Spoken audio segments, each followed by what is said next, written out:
Good evening, everyone. I'm Akhila, Overseas Educational Counselor at HITAM, Hyderabad Institute of Technology and Management, and it's my absolute pleasure to welcome you all to today's special webinar.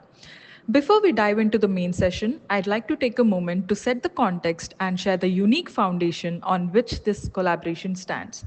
This session is a part of our AICT approved integrated twinning program, an initiative that enables students to earn 2 degrees in 5 years, a BTech engineering degree from JNTU Hyderabad and an MS from one of our international partner universities in the US. This program follows a 3 plus 1 plus 1 format.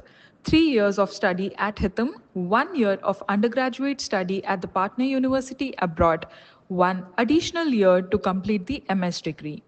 This year, HITAM has partnered with three prestigious universities in the US: University of Alabama in Huntsville, UAH, Milwaukee School of Engineering, MSOE, and George Mason University. Based on their engineering stream, students can choose from a range of exciting MS pathways. For mechanical engineering, we have MS in Aerospace Engineering at UH and MS in Engineering Management at MSOE. For computer science engineering, we have MS in Software Engineering at UAH, MS in Engineering Management at MSOE, MS in Computer Science Engineering at George Mason University, and MS in Computer Science at George Mason University. Admissions to this program are based on competitive entrance exam like JEE, BITSAT, and other recognized exams in India. From a career perspective, graduates of the MS program are eligible for 3 years of OPT, a great opportunity to gain hands-on work experience in the US. For more detailed information, you can always visit hitam.org. And now, coming to today's session, we're thrilled to have this opportunity to give you a closer look into George Mason University, one of the most forward thinking public research universities in the US. In the next few minutes, you'll gain valuable insights into life at George Mason University, campus facilities and student experience, living in Virginia, and most importantly, a clear picture of the financial aspects of studying at George Mason University. Please feel free to post all your questions in the chat box at any point of time during the session. We'll take time to answer them in the question and answer segment at the end. And now, I take the honor to introduce Dr. Rob Petit, Professor of Practice and Associate Chair for Graduate Studies in Computer Science at George Mason University. Dr. Petit is an expert in real-time and model-based software engineering. With over 30 years of experience, he has contributed significantly to EDA's coding standards, shaping software engineering practices worldwide. Dr. Petit has been part of George Mason University since 2021 and brings with him a wealth of experience across academics, research, and mentoring, especially in supporting graduate and international students. We're truly excited to have Dr. Rob Petit with us today. So, without a further ado, I'd like to invite Dr. Rob Petit to lead us into today's session. Dr. Petit, over to you. Thank you for that lovely introduction. I will just jump right in. My presentation today is going to focus mainly on life in Virginia, specifically at George Mason in Fairfax, Virginia. And then I will also talk a bit about some of our academics and wrap up with what I know a lot of you want to hear about some of the costs of living in Virginia and studying at George Mason as well. We are quite a diverse university and welcome students from over 130 countries around the world, including all 50 US states. Specifically, where our campus is located, our main campus in Fairfax is 15 miles or 24 kilometers to the rest of the world. We'll talk about some cultural differences later, including our insistent use on the imperial scales. But mileage, distance-wise, you can see how far we are. That translates to anywhere from 30 minutes to an hour commuting time into the city, depending on traffic and rush hour and such. But that position, our location, really does have quite a few advantages, the job market being one, and I'll talk about some of the others, I think, in the next slide. But I also wanted to mention, if you have not looked into George Mason, we are the largest public research university in the state of Virginia. We are an R1 university. We are top 10 for diversity in the United States. So we are the most diverse university in the state of Virginia, but we are in the top 10 in the United States. And watching graduation this past weekend, you could see it. It was just every culture, country, ethnic background. It was just fantastic to see all of this. We do have 40,000 students enrolled right now. I think over 40,000. We graduated over 12,000 last week, which was a new record for us. So we continue to grow. And the estimates are about 10% international across the university, although I think in the College of Engineering, that's probably higher. Certainly at the graduate, it is higher. And like I mentioned, we are represented by all 50 states, and I think the latest count was 135 countries where we have students on campus. A few of our metrics, we like to show off some of our metrics, but for computer science, software engineering, computer engineering, those are what you are mainly interested in coming from HITAM. And we are certainly in the top in the United States for those programs. Computer science is specifically number 33 at the moment, computer engineering number 40, and our software engineering is a top 10 program. So life on campus, what does it look like on campus? This left-hand view is the view right out of my office. I could actually turn the camera if you can still see it. That's the view right out of my office. Now, if I can get the camera to stay again. Oops, I should not have done that. Okay. So yes, we are in the middle of a city. We are in the middle of Fairfax City, which is in the middle of the DC Metro. But if you're on campus, you wouldn't really know that. We have 677 wooded acres. Google says that comes out to be 275 hectares. And that encompasses academic buildings, our student housing, dining halls, recreation, sports, large number of activities here on campus. In and around the area then, you have all of the DC Metro, which means that there are well over 200 museums. Most of those are free. Many of those are free, maybe most. We have our National Zoo, which is free. We've got monuments and government buildings. If you're a foodie, we have pretty much any ethnic variety of food that you can want. It's probably Americanized in some form, but there's just a wealth of opportunity in this area. If you want to explore the country further, yes, it's easy to get into Washington, D.C., but from there you can go down to Union Station and take the train to Baltimore, New York, Philadelphia.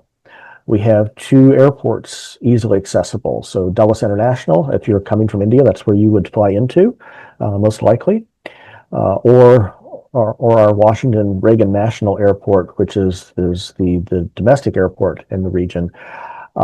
So 2 big hubs. You can really easily get anywhere in the country. That's another reason that I love living in this area with my love of travel is the accessibility. If you have a car or have a friend with a car, find a friend with a car, make friends when you get here. The mountains and beaches are easily accessible. I live about 45 minutes to the west, which is right by the Shenandoah River and the Appalachian Trail. I can be on the trail in 10 minutes from my house. You can get to Shenandoah National Park in less than 2 hours. And going east, you can get to the beaches in 2 to 3 hours. So you have all of that easily accessible to you in this area. So I tried to think of what I could tell students that have not ever been to the U.S. Um, what to expect about the area. Um, so forgive me if you know some of this, but hopefully some of this will be enlightening. And I tried to think from my perspective. I've been to India twice, so I've tried to think, what might be different than what you have experienced. So I'll start with the climate, because um, now I've only been to India in March and April, which was very hot. But to illustrate the differences in Virginia, we do have four seasons, four mostly distinct seasons. Spring and fall tend to be blurred a little bit with climate change these days, but spring runs generally from March to May meteorologically.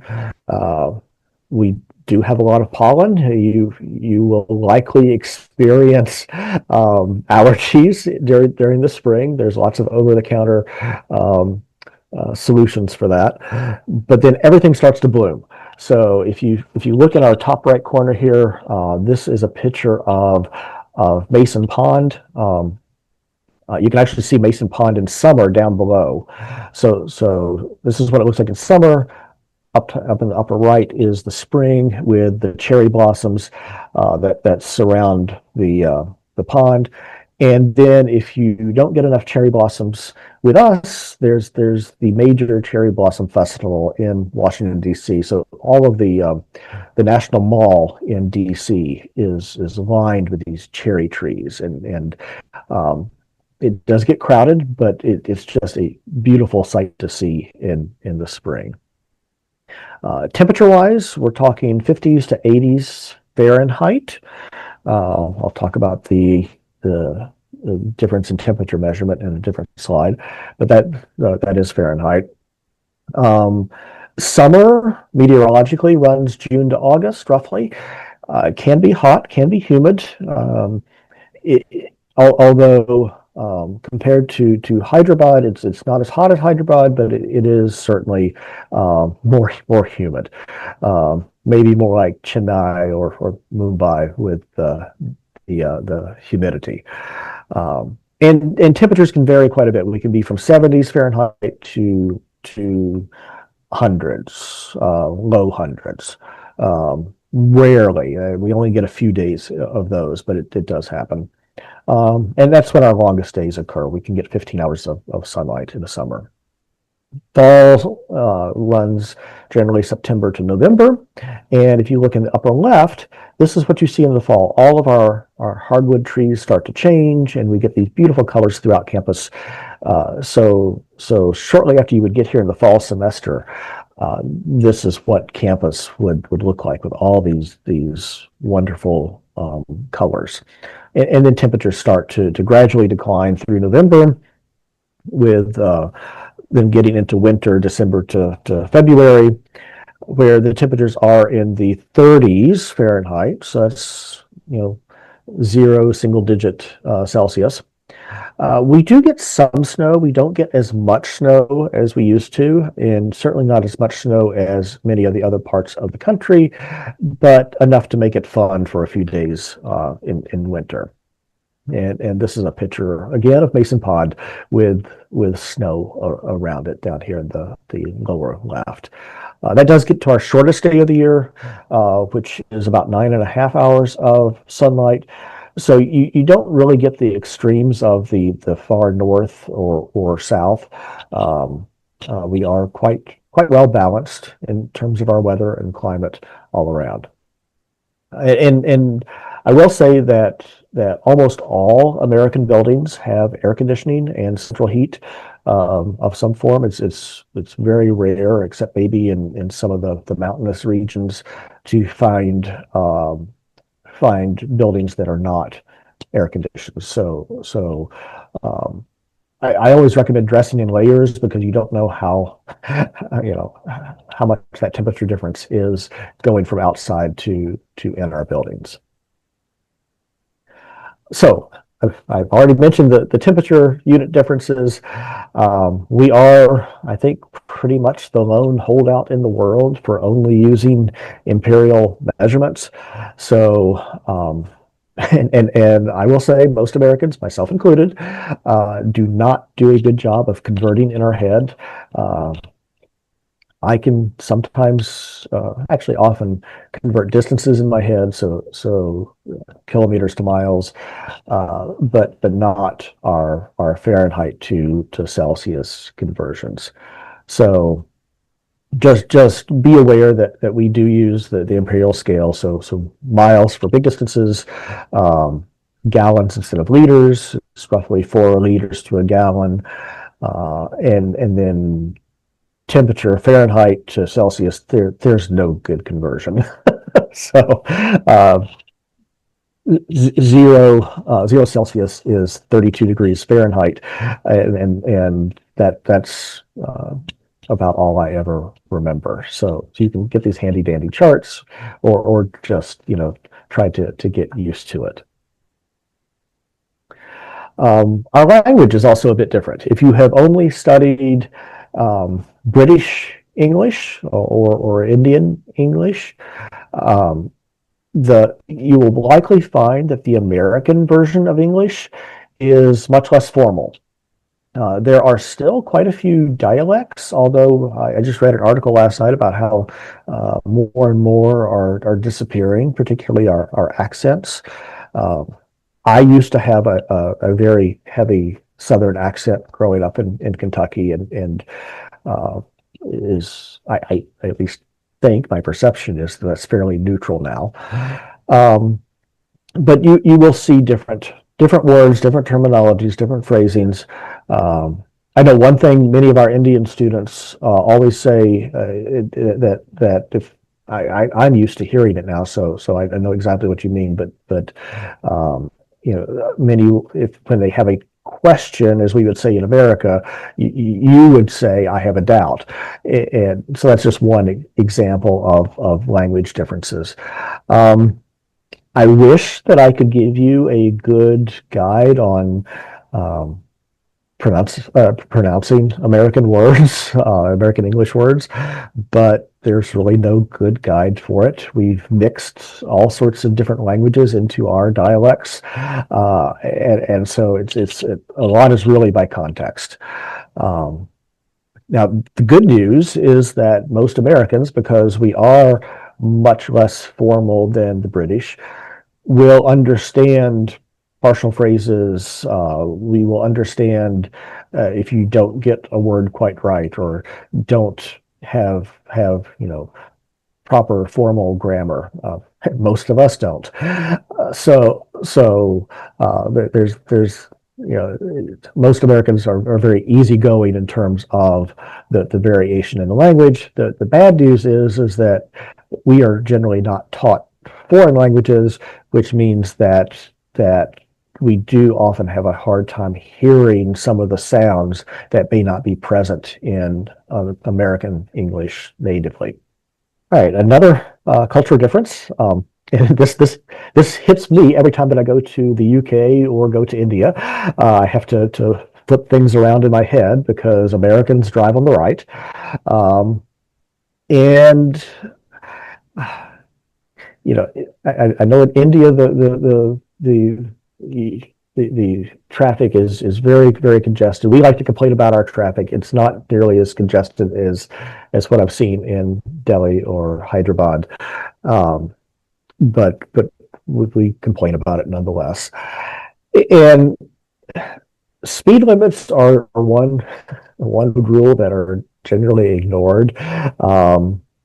Depending on region. But if you are driving, just be careful that while we do ignore most speed limits in Virginia, there's a threshold of 80 miles per hour that gets reckless driving. One of my Indian students just got a reckless ticket last week and had to miss class because of court and so forth. So be careful about that.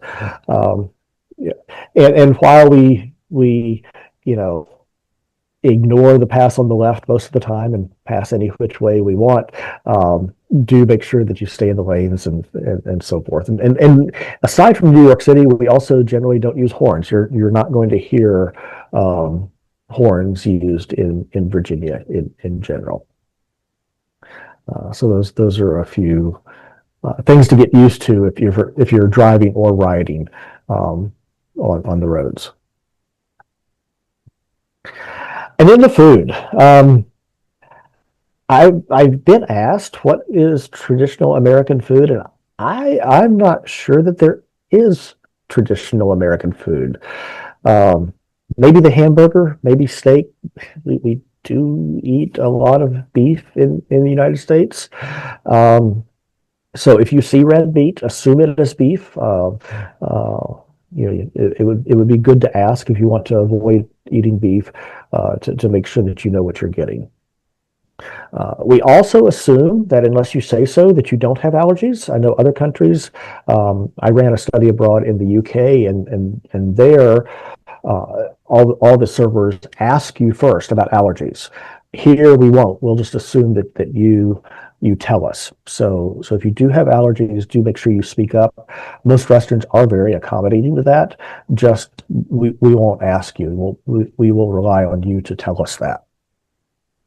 And then yet another great thing that I find in the DC metro area in Northern Virginia is our variety of food.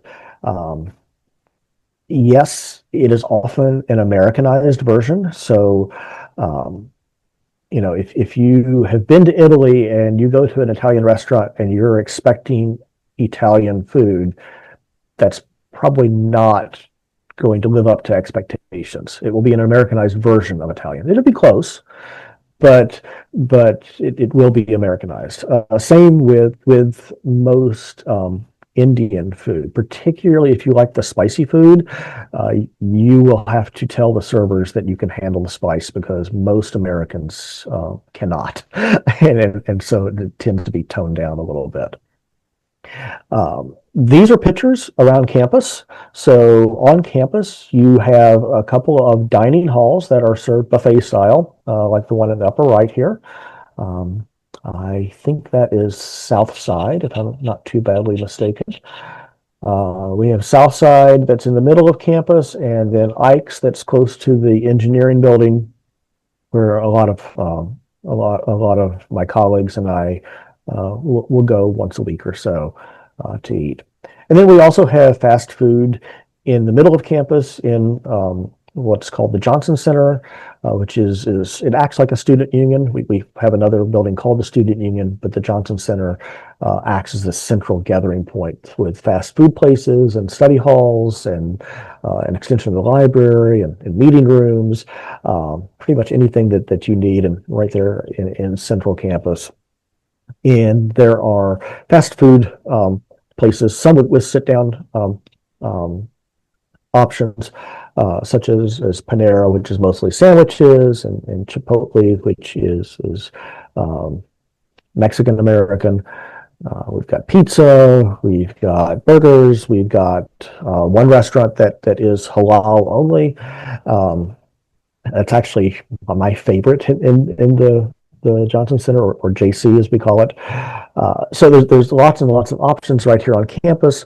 And then the surrounding area, you've got just a wealth of restaurants to choose from as well. If you're eating off campus, one cultural difference at our restaurants that you may not be familiar with, and many of us think it's unfortunate, but is the tipping culture, which has gotten a little out of control in America. But generally speaking, restaurants expect these days 20% on top of your bill. So just be prepared if you're eating out. That does not apply to any of the campus restaurants, but and doesn't apply to fast food. But if you're eating at a sit-down restaurant, just be prepared to add that on.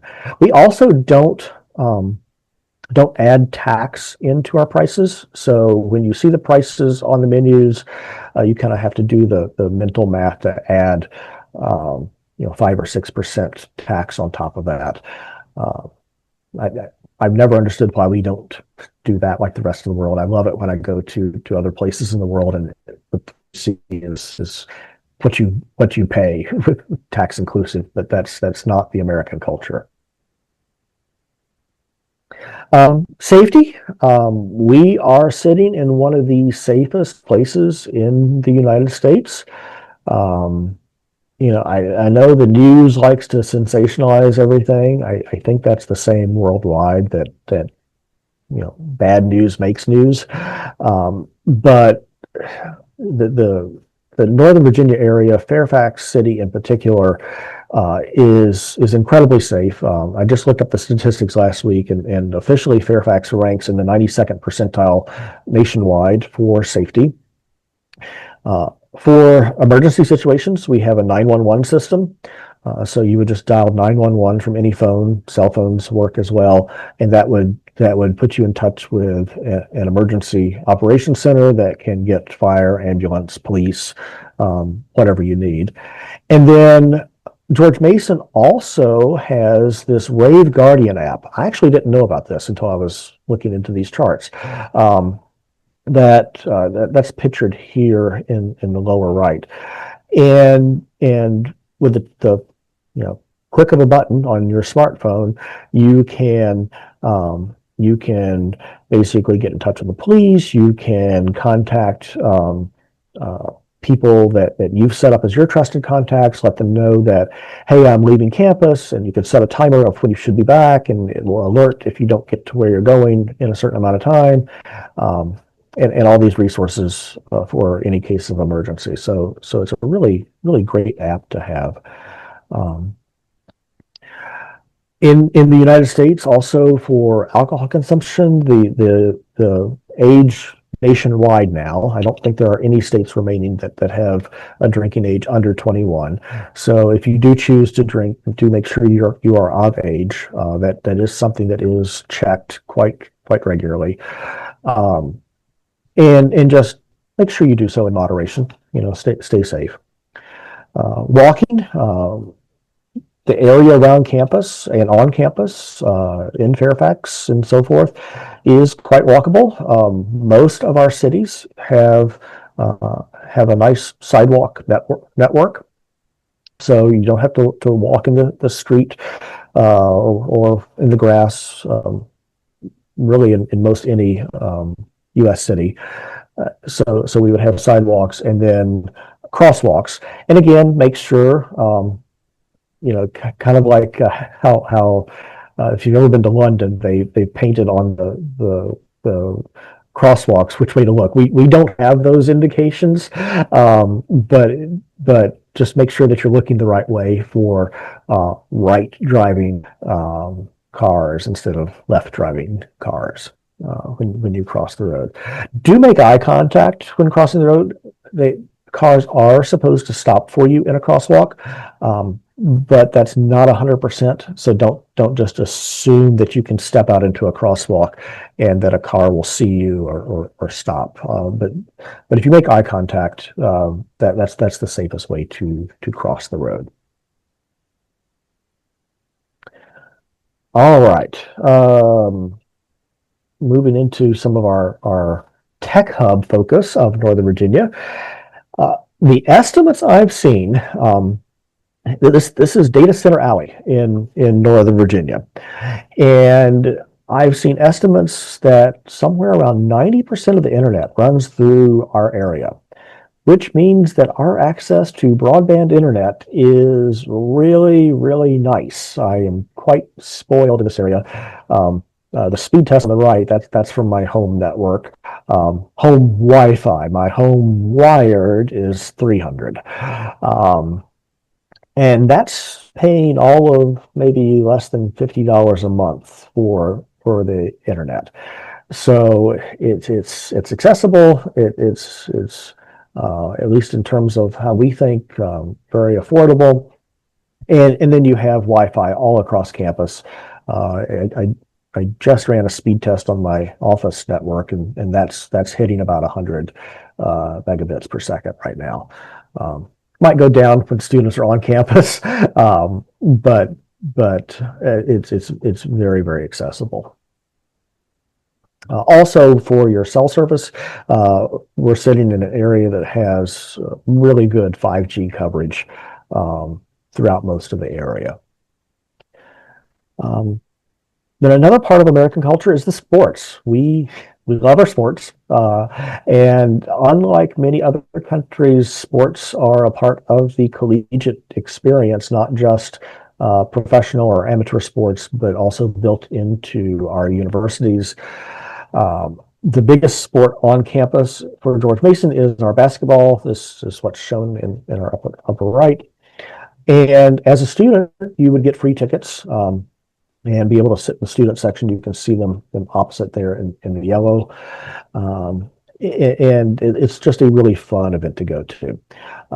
The DC Metro also has lots of other sports, and there are other sports on campus as well. Soccer, as we call it, is what the rest of the world knows as football, which is actually the only sport that I watch. What we call football is American football, which is almost like a cult following, um, and is the most popular sport in the United States.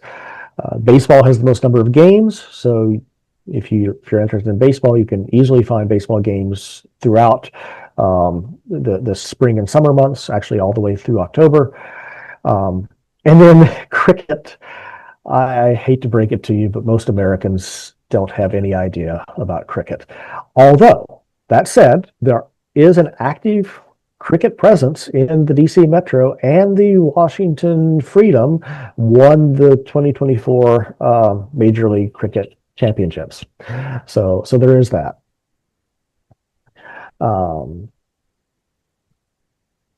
In terms of campus life and culture, on and around campus or on campus specifically, my advice to you when you get here is don't just focus on academics. I mean, yes, you're coming here to get a degree. That should be your primary focus, but take advantage of all of the other activities that we have and build a network to get to know other students. So we have over 30 clubs, we have Graduate and Professional Student Association, we have lots of events. These are all pictures of things that happen on campus. The upper right is our club day, where you can basically showcase all the clubs that are on campus, go to different booths, learn about them, and sign up. And then, International Day and Mason Day, and so that there's always something to do. Transportation and housing wise, and I keep looking at my watch to make sure I'm not going to run over time. There is a shuttle, the Mason shuttle, pictured down here in the bottom, that runs between our campuses. So we have campuses, the main campus, and your primary place to be is going to be Fairfax. We do have some computer science and computer engineering classes in our Arlington campus. It's a new, we call it the Fuse building. And the free shuttle runs between those campuses. Might take 20 or 30 minutes. We also have a campus out to the west in Manassas, the Science and Technology campus. That's mostly bioengineering, mechanical engineering, and some of our new graduate student housing is out there as well. And again, the shuttle runs between all of these. But then if you wanted to just connect into the city, there's the Q bus, which the city of Fairfax runs. Again, that's free of charge as well.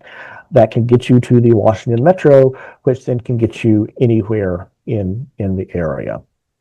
In terms of graduate housing, we do have a couple of options for on-campus housing. We have this is the upper right. I think that's called Beacon Hall, if I'm not too badly mistaken, which is our new graduate housing on the SciTech campus. And we also have townhomes in the city of Fairfax, pictured in the lower right, both options for graduate student housing. Now, that said, most students actually do live in other independent apartments off campus. My own sons lived off campus in their own apartments. And so there's a wealth of opportunities there as well. And I've got some links later on that I can provide you. And I will provide all of the links in these slides to HITAM, and they can pass those on to you as well as these slides, so that you have these links to explore.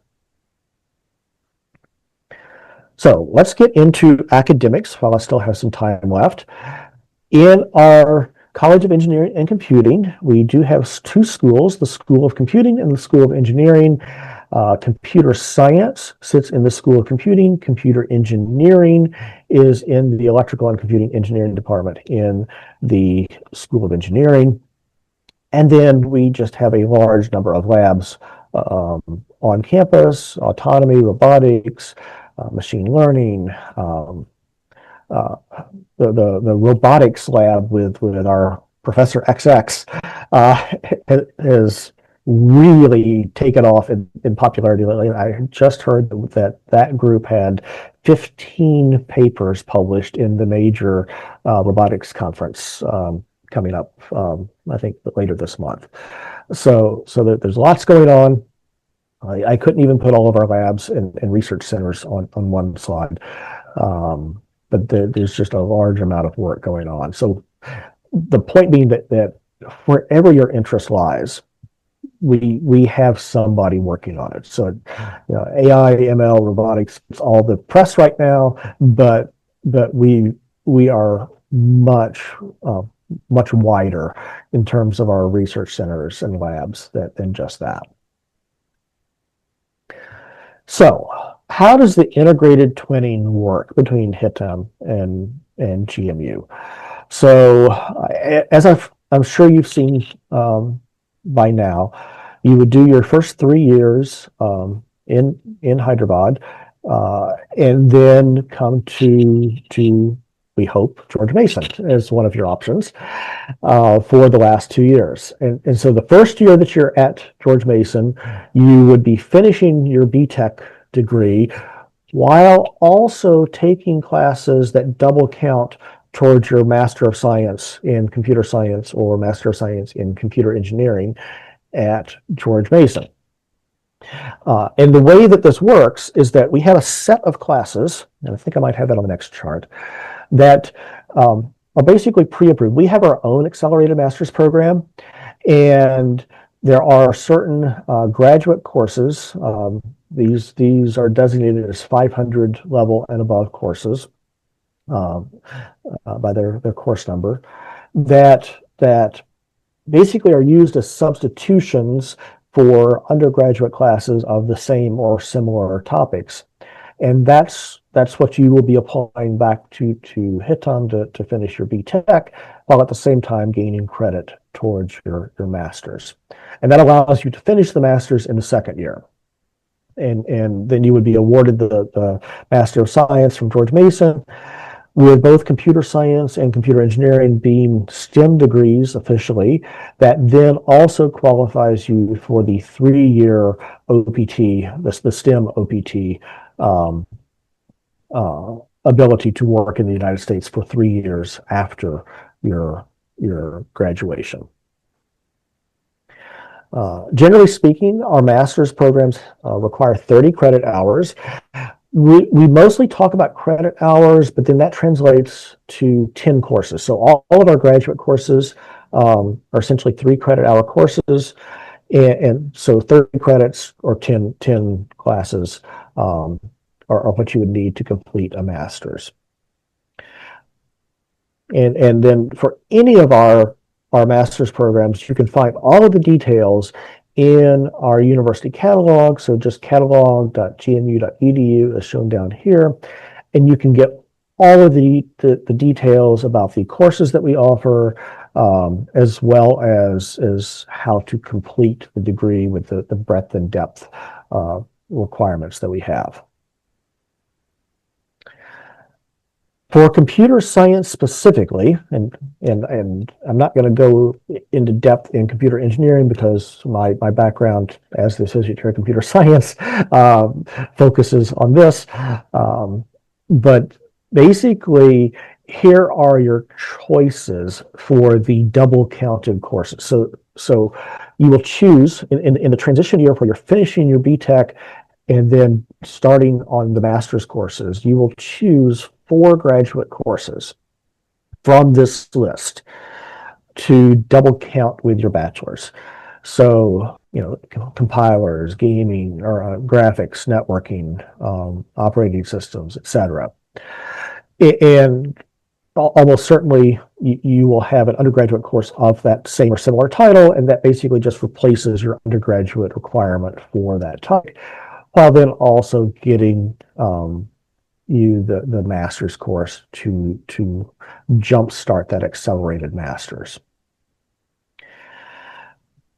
If you download this plan of study, again, I'll provide all the links from the computer science department, that lets you really kind of plug into a spreadsheet all of these classes. So we have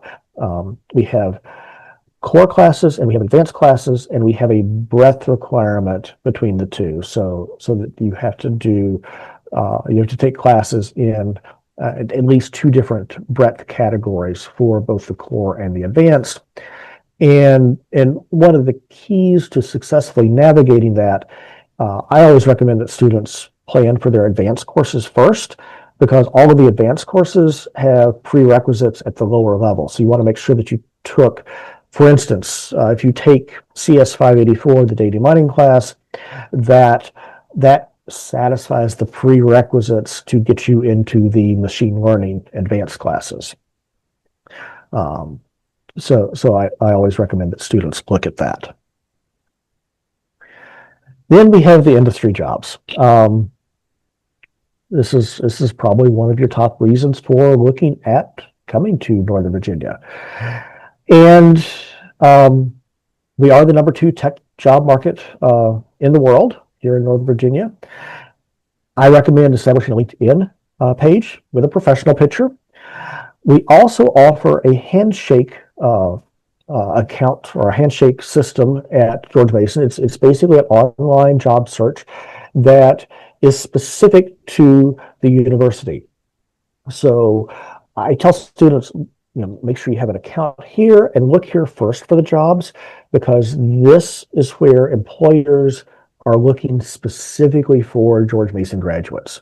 So you've already got an advantage looking at the employers that post there, because they want George Mason students. Of course, go use the other search engines as well, but Handshake will get you access to the employers that are looking specifically for our students. Then Career Services offers a wealth of services for resume review, internet prep, job search help. They also put on our big job fair in the spring and fall. I think the last count was somewhere around 600 or 700 companies show up to these job fairs. So it's a major event. Plus, we also have a computer science specific, as well as I think a computer engineering specific job fair that we offer on campus. This is a little cartoon graphic of the area that the Northern Virginia Technology Council put together. If you look at the fine print on the bottom, these are the major companies. This isn't even a full list, but these are the major companies in the area. I mean, yes, we have the Amazons and the Googles and the Metas, but we have all of these others as well, and all of them need computer science or computer engineering skills. For instance, my youngest son, who just graduated with his bachelor's, is going to work for Navy Federal. It's a bank, but the Navy Federal Credit Union. So it's a bank. It's not necessarily a company that you would think of as, oh, I'm a computer science graduate, let me go get a job at a bank. But all of these companies have needs for software, and so make sure that you widen your search to account for all of that. Don't just limit yourself to the big names that you think of as being a quote software company. In terms of academic funding, we do have GTA positions every semester. They are highly competitive. I always have to caveat that. We get hundreds of applicants for a very few spots. So while we do offer this, I just temper your expectations, and you do have to be here for a full semester before you can apply for the GTA. Our department, and I think most departments, don't offer scholarships for graduate students, but there is an Office of Fellowships at George Mason that can at least connect you with scholarship opportunities. They may be external to the university, but they can point you in the right direction for a scholarship search. And then, in addition to using Handshake um, for your main job search, Handshake can also get you access to the on-campus positions as well. So there's many jobs that you can work at right here on campus. It might be office work, it could be food services, but you can get extra income from just working on campus jobs, and that does not have to follow under the CPT regulations. So you can get those jobs day one on campus. This is another video highlighting career services. I'm not going to play it because I don't think that the audio is going to come through on Zoom, but you'll have access to this when I provide the slides to HITAM. And again, please take advantage of career services. I'm not sure why, but many of our grad students just don't even think that career services is something that they can use. They think of it as something for undergrads, and that's just not true. Yes, they help many of our undergrads, but they are there for everybody that is a student at George Mason. And then in terms of your visa regulations and employment, you can, as I mentioned, do on-campus employment as soon as you start your degree, up to 20 hours per week. The curricular practical training, or CPT, which is the internship option, is available after a full year at George Mason. You can do it full-time in the summer or part-time during the semester. Most of the CPTs that I see are paid, and paid fairly well. I'm seeing CPT offers for graduate students anywhere from $30 to $60 per hour, depending on the company and location. And then OPT, after you graduate, again, you are eligible for 3 years of OPT, since these are STEM degrees that we are talking about. And then this last chart, again, when you have access to this chart and all these links, provides you with all of our student resources that are available. And again, these are available to all students, not just undergrads, but any student that is part of George Mason can take advantage of all of these offerings. Down below are some of the things that many of our grad students are really interested in about housing, both on campus, this one on the left, and off-campus housing. There is a search site for off-campus housing here on the right. You will also have a lot of interaction with the Office of International Programs and Services that will help you with your I-20 and so forth, and navigating the CPT and OPT process. And then all of these others are available as you need. Costs. So finally getting to costs. Costs are the cost of attending is going to depend on how many students come in your cohort. So we have 2 levels.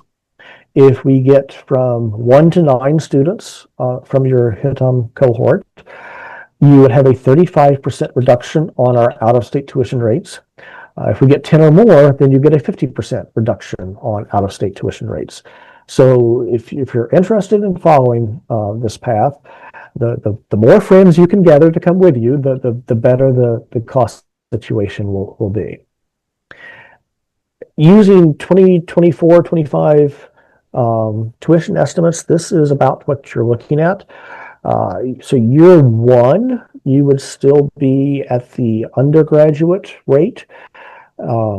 So if we get the 10 or more students, that's roughly just over $17,000 for the tuition.